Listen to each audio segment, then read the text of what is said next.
but makes you kind of think like, okay, if they see something different, is it a good thing? Is it a bad thing? But my time here and the many times that I've used to visit, I found it actually quite refreshing. It was great. Japanese people are very polite, very professional, very, very friendly. And the fact that you don't live here or you're not from here, they're actually quite welcoming.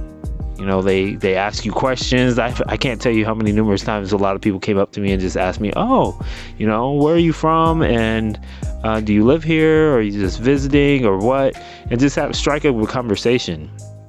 And back to the children, when you see children, they don't care. They just see another play buddy. They don't care the way you look or where you're from. They just see another play buddy and that's it. And then they say, can you play? Yes. All right. Done deal. Let's go. And that's how it is. And that's how it is with my boys. Like, they don't care who you are, where you're from. They just see new friend. Bye, Dad. Noah is like that. Kai is definitely like that. And Kai can play with anybody.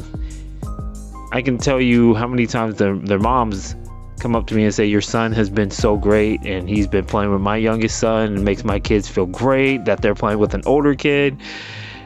And so Kai gets all the little children included and treats everybody with respect and kindness. And the same thing with Noah. And so when I'm just taking a step back and I'm seeing that, I'm like, why can't we do that as grown-ups? What is it that changes in us that makes us no longer be like that? And right back to the Bible, again, Jesus was sitting with his disciples, and disciples are sitting there arguing amongst each other, sitting there thinking like, oh, no, I'm the greatest. You're the greatest. No, I'm going to be the greatest. So they look at Jesus and they say, Jesus, we have a question.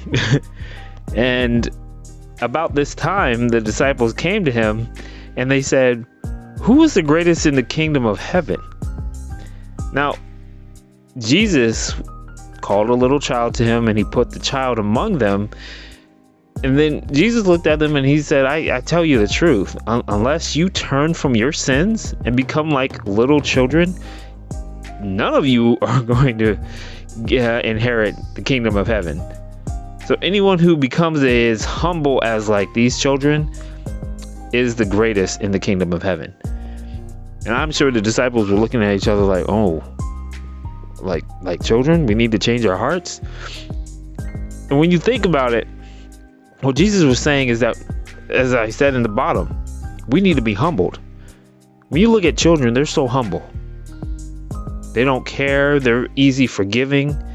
They don't hold grudges. Yeah, kids are competitive. That's normal. But when you look at the totality of the whole thing, children, when they get upset or they get in trouble, they quickly forget and they want to move on. They want to continue being friends. Keep talking. Keep playing. They cry, they get back to it. With us grown-ups, we cry, we get upset, we don't talk to you for months or weeks. Or sometimes never. We just never stop being stubborn. And I made a post that thinking that we need to learn from our children. You know, we're as parents or as adults, we teach children, but also at the same time, our children are teaching us. And that's what God is saying. That's what Jesus is saying. You know, learn from these children.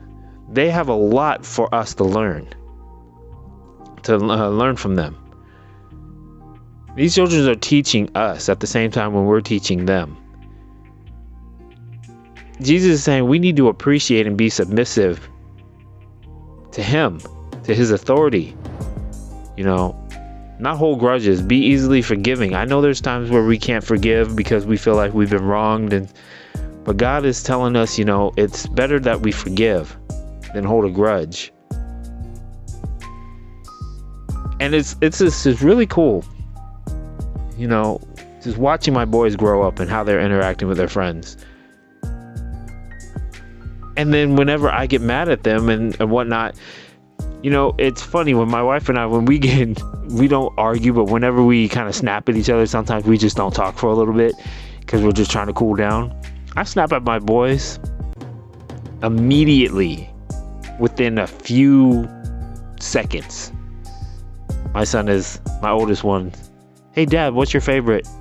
Or my youngest is, Papa, come here, let's play. You don't see that with grown-ups. Like with the kids, it's like they quickly just drive that whole negative situation out of their minds. And they're saying, let's get back to having fun.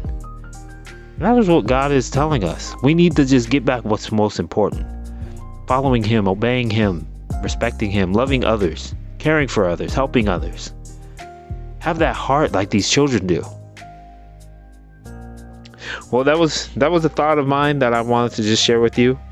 You know, like I said before, we can definitely learn a lot from our kids.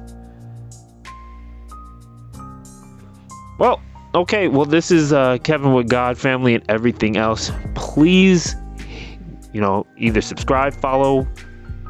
If you have a comment, please comment. Tell me what you think. Tell me what you learned from your children. It's just amazing that all aspects and all parts of life God is teaching us. You can learn from what He's trying to tell us through the Bible. Have any questions? Hit me up. My email, kevinbrown8662@gmail.com. Or you can go over to my YouTube channel. And then we can just go ahead and have an awesome discussion. Or we can meet on Zoom. Whatever you like. I want to hear from you. I want to hear what your thoughts are. Let's have that conversation.